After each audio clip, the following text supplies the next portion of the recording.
The narrative often portrays the expansion of Muslim empires as a constant push towards the west and north. However, within the Islamic territories, these were significant internal conflicts alongside outward expansions. Among the numerous battles between Muslim states, none carried as much weight in terms of both participants and historical repercussions as the Battle of Ankara in 1402, pitting Sultan Bayezid I against Emir Timur. In 1396, Sultan Bayezid I of the Ottoman Empire secured a decisive victory over a wide-ranging alliance of European crusaders led by Burgundian Lord Juan of Nevers and Hungarian King Sigismund I at the Battle of the Necropolis.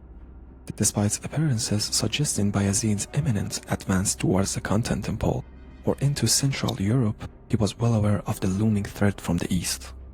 During the 14th century, the Mongol realms underwent a period of decline. The Yuan dynasty lost its grip on China.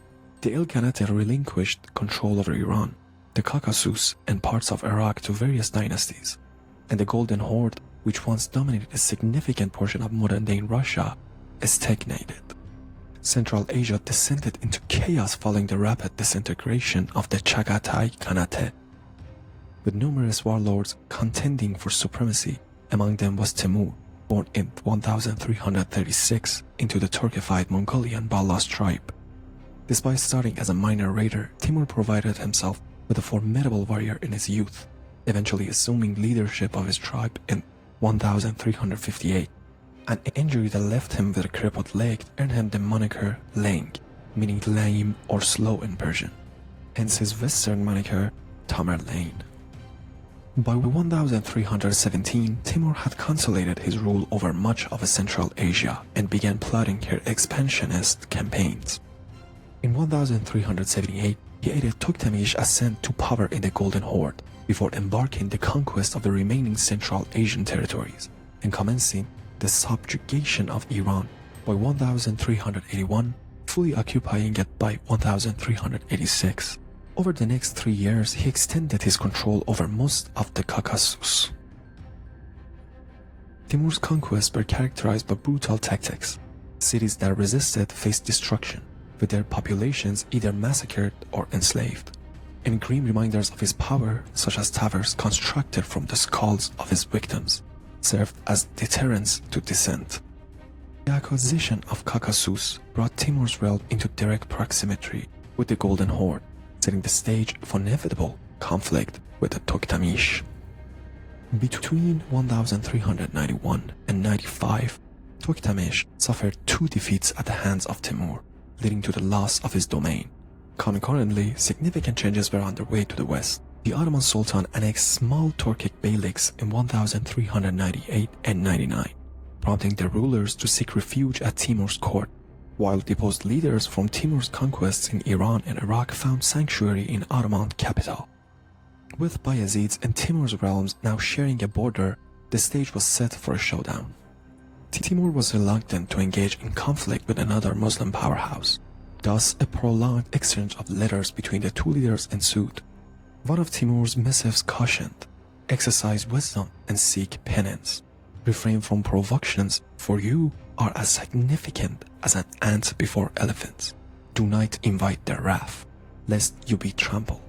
In response, Bayezid retorted, "Should I flee from your legions, may all my wives forsake me. But should you dare to flee from mine, may all your wives find solace in arms of others." Despite this war of words, diplomatic efforts proved futile, prompting Timur to once again shift his focus to the west. In 14,000, Timur conquered Armenia and Georgia, leaving behind a trail of carnage. Concerned that the Mamluk Sultanate of Syria and Egypt might ally with the Ottomans, Timur swiftly seized Damascus and Aleppo in the following years, thereby controlling the crucial land route connecting the two empires. By the conclusive of 1401, Timur had wrested Sivas from Ottomans, establishing it as his stronghold, signaling the commencement of the hostiles. As Timur laid siege to Ankara, Bayezid redirected his forces from the besieged Constantinople to Anatolia, arriving at the city by June of 1402. Anticipating Timur's raids from the east, Bayezid reluctantly withdrew a small garrison, compelling his very troops to confront the enemy, hoping to neglect the advantages of Timur's horse archers. The Ottoman's army traversed a route between Sivas and Tokat, utilizing the dense forest to their advantages. However, Timur opted for an unacceptable strategy. His vast army disappeared from sight, eluding Ottoman scouts. Moving southwest, Timur swiftly captured Kayseri, while Bayezid remains convicted of an impending confrontation to the north. Timur continued his advance toward Ankara, eventually encircling the Ottoman forces from behind. Bayezid learned of his adversary's brilliant maneuver only when Ankara came under siege, faced with the prospect of Timur's ravaging his territories. Bayezid had no choice but to hastily march his fatigued troops to Ankara. The Battle of Ankara ensued on July 28, 1402. Timur's forces comprised a traditional Mongol-Tayyar army bolstered by a significant contingent of horse archers and several armored elephants acquired during his Indian campaign. In contrast, the Ottoman's army comprised a mixture of old Seljuk irregular forces, Tatar mercenaries, a small professional corps established by previous sultans, and Eastern European knights under the command of Serbian vassal Stefan Lazarevic. Although both Timur and Bayezid initially fielded comparable forces exceeding 100,000 troops, it's estimated that Bayezid lost at least 20,000 soldiers during the arduous forces march from Sivas to Ankara.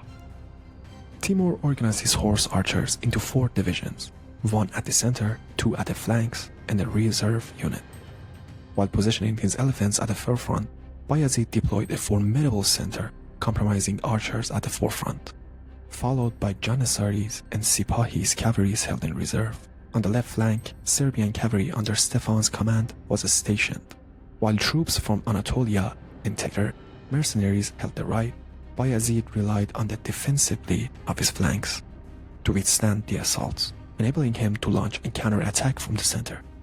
Given the discrepancies in historical accounts, we present the interpretation that resonates most with us. As the battle commenced, Timur advanced his wings, while his center lagged behind. The initial clash occurred at the Ottomans' left, where Serbian forces faced enemy cavalry, successfully repelling the attack and inflicting significant casualties. Subsequently, another assault targeted the Serbs, yet Stefan's troops held their ground. Concurrently, Timur's left flank engaged the Ottomans right under Prince Suleiman's command. Timur also pushed his center forward to engage Bayezid's Janissaries. In an unexpected turn, all 18,000 of Bayezid's Tatar mercenaries defeated to Timur's side during the assault on the Ottoman's right flank. This sudden betrayal encircled Suleiman's forces, compelling Bayezid to deploy his reserves for assistance. On the left flank, Serbian units faced a relentless onslaught from increasing numbers of adversaries. Despite mounting casualties, they valiantly repelled the attacks. Sources suggest that Stefan dispatched a messenger to the Sultan, proposing a retreat while still feasible. But Bayezid dismissed the suggestion. In response, Prince Suleiman received orders to withdraw for his safety, while Stefan was tasked with holding the flank with a portion of his forces and covering the retreat with the remainder. Timur executed a strategic flanking maneuver with his reserves, leading to the overrun of both flanks of the Ottoman army. However, the Serbian forces capitalized on their advantages in armor to break free from their encirclement and join Suleiman in retreat. The remaining Ottoman center was gradually forced back toward a hill known as Kataltepi. Despite being vastly outnumbered, Bayezid, accompanied by his Sipahis and Janissaries, valiantly held off the enemies for hours. Eventually, he managed to break free from the encirclement with his bodyguards. However, tragedy struck when an arrow felled his horse, leading to the unprecedented capture of an Ottoman Sultan. Although accounts differ on Bayezid's fate in captivity, he passed away a few months later. In 1404, Timur launched an invasion of China, but succumbed to death in early 1405. The Ottoman Empire plunged into a prolonged period of internal strife among Bayezid's sons. These events, along with the fate of Stefan, the Timurids, the Byzantines, and the Battle of Varna and Kosovo will be explored in our forthcoming video in this series. Thank you for watching.